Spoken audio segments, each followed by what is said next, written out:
TNN T V کی بین الاقوامی خبروں کے ساتھ میں ہوں لارب Khan.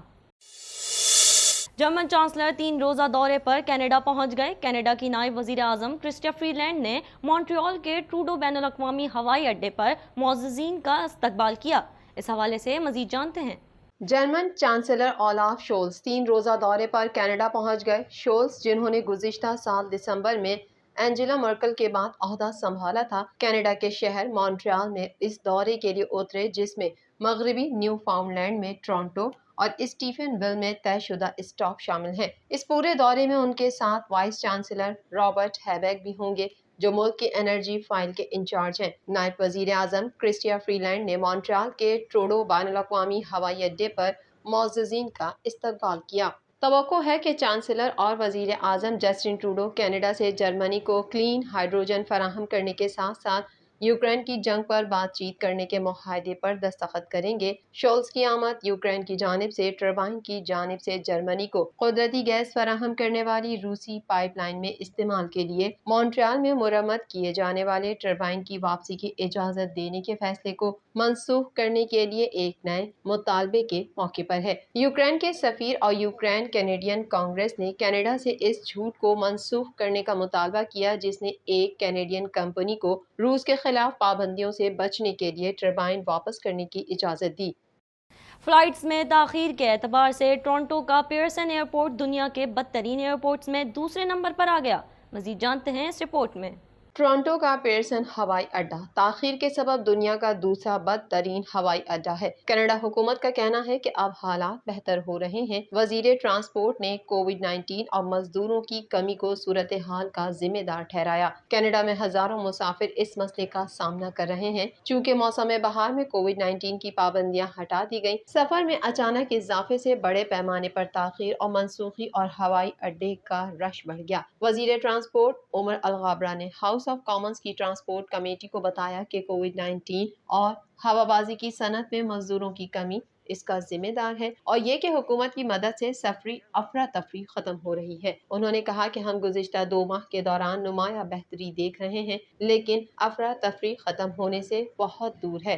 Flight tracking service flight aware کے مطابق ٹورنٹو کا پیئرسن ہوائی اڈا، جس پر دنیا میں زیادہ تر موسم گرما میں پروازوں میں سب سے زیادہ تاخیر ہوتی ہے، اب دوسرے نمبر پر چلا گیا ہے، اور مئی کے بعد سے 7,000 سے زیادہ ناراض مسافروں نے کینیڈین ٹرانسپورٹیشن ایجنسی کو پروازوں میں خلل سے متعلق شکایات کے انبار لگا دیے ہیں۔ بہت سے ممالک کے ساتھ کینیڈا کے سفری مسائل اس وقت شروع ہوئے جب موسم بہار میں طلب میں اضافہ ہوا اور بہت سے پہلے چھٹی پر گئے ہوابازی کارکن واپس نہیں آئے، جس کی وجہ سے عملے کی کمی تھی۔ مئی سے جولائی تک پیئرسن میں دنیا کے 100 مصروف ترین ہوائی اڈوں میں تاخیر کی شرح سب سے زیادہ تھی، اور مونٹریال کا ٹروڈو ہوائی اڈا دوسرے نمبر پر آیا۔ اس عرصے کے دوران پیئرسن سے روانہ ہونے والی 53% پروازیں اور ٹروڈو سے روانہ ہونے والی 46% پروازیں اپنی منزل پر 15 منٹ سے زیادہ تاخیر سے پہنچی۔ الغابرہ نے کہا کہ کینیڈا کے ہوائی اڈوں اور ایئر لائنز کو دوسرے ممالک کے مقابلے میں ایک سخت چیلنج کا سامنا کرنا پڑا،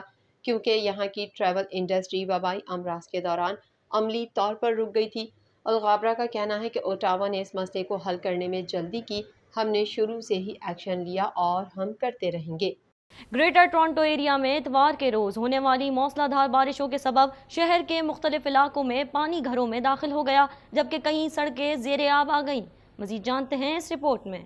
گریٹر ٹورنٹو ایریا میں اتوار کے روز ہونے والی موسلا دھار بارشوں کے سبب شہر کے مختلف علاقوں میں پانی گھروں میں داخل ہو گیا، جبکہ کئی سڑکیں زیر آب آ گئیں۔ ٹورنٹو میں اگلے 2 روز تک موسم ابر آلود رہے گا۔ انوائرمنٹ کینیڈا کے مطابق بارش کا 70% امکان ہے، اور پیر کو گرج چمک کے ساتھ 24 ڈگری سینٹی گریڈ کے ساتھ طوفان کا خطرہ ہے۔ انوائرمنٹ کینیڈا نے خطے کے لیے موسم کی متعدد ایڈوائزری جاری کی، جبکہ پیل ریجن میں شدید طوفان کی وارننگ اور ٹورنٹو اور یارک ریجن کے لیے موسم کا خصوصی بیان جاری کیا گیا۔ پیل ریجن میں برمپٹن اور جنوبی کیلیڈن کے علاقے میں ایک طوفان تقریباً ساکن تھا، جس کی وجہ سے بہت سے علاقوں میں تقریباً 100 ملی میٹر بارش ہوئی۔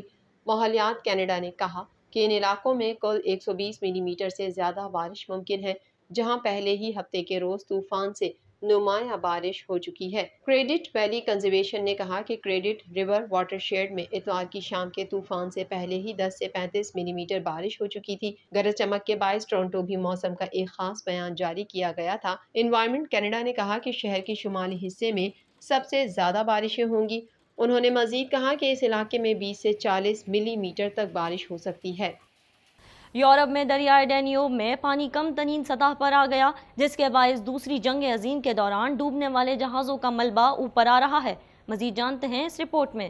بھارت میں 3 روز سے جاری موسلا دھار بارشوں نے بڑے پیمانے پر تباہی مچا دی، جس کے نتیجے میں مجموعی طور پر 50 افراد ہلاک ہو گئے۔ بھارتی میڈیا کے مطابق مشرقی اور شمالی ریاستوں میں 3 روز سے موسلا دھار بارشوں کا سلسلہ جاری ہے۔ پہاڑوں سے پانی کا ریلا رہائشی علاقوں میں داخل ہو گیا، ڈیم ٹوٹ گئے اور ندیاں ابل پڑیں۔ سیلابی ریلے نے اپنے راستے میں آنے والی ہر چیز کو تہس نہس کر کے رکھ دیا۔ لینڈ سلائیڈنگ سمیت دیگر واقعات میں مجموعی طور پر ہلاکتوں کی تعداد 50 ہو گئی، جبکہ درجن سے زائد لاپتہ ہیں۔ سب سے زیادہ ہلاکتیں ریاست ہماچل پردیش میں ہوئیں، جہاں 36 افراد جان سے گئے، جبکہ اتراکھنڈ میں 15 اور اوڈیشہ میں 5 سے زائد ہلاکتیں ہوئیں۔ اوڈیشہ میں سیلاب کے باعث 8 لاکھ سے زائد افراد متاثر ہوئے، جن کے 1,20,000 سے زائد افراد کو محفوظ مقام پر منتقل کیا گیا۔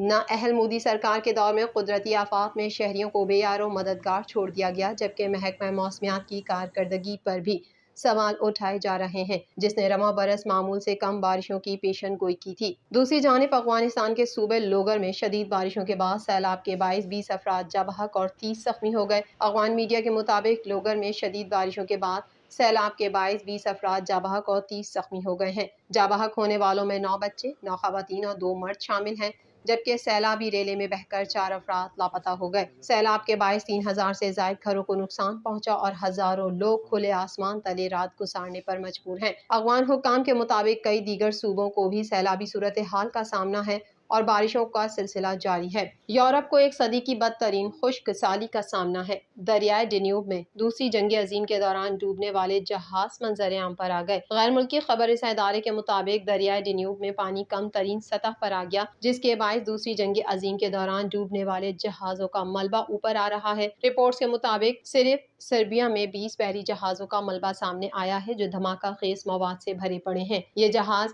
نازی جرمنی کی ملکیت تھے، جو 1944 میں روس سے پسپائی کے دوران دریائے ڈینیوب میں ڈوب گئے تھے۔ چین روس سے توانائی کی بڑی مقدار درآمد کر رہا ہے۔ مسلسل تیسرے ماہ کے دوران بھی روس چین کے لیے تیل کا سب سے بڑا سپلائر ہے۔ اس حوالے سے مزید جانتے ہیں۔ چین نے روسی تیل کی درآمدات میں اضافہ کر دیا۔ تفصیلات کے مطابق چین نے روسی توانائی کی درآمدات میں اضافہ کر دیا۔ یورپی ممالک کی جانب سے روسی گیس پر انحصار محدود کرنے کی کوششوں کے درمیان چین اور روس کے درمیان تجارتی تعلقات مزید فروغ پا رہے ہیں۔ رپورٹس کے مطابق چین روس سے توانائی کی بڑی مقدار درآمد کر رہا ہے۔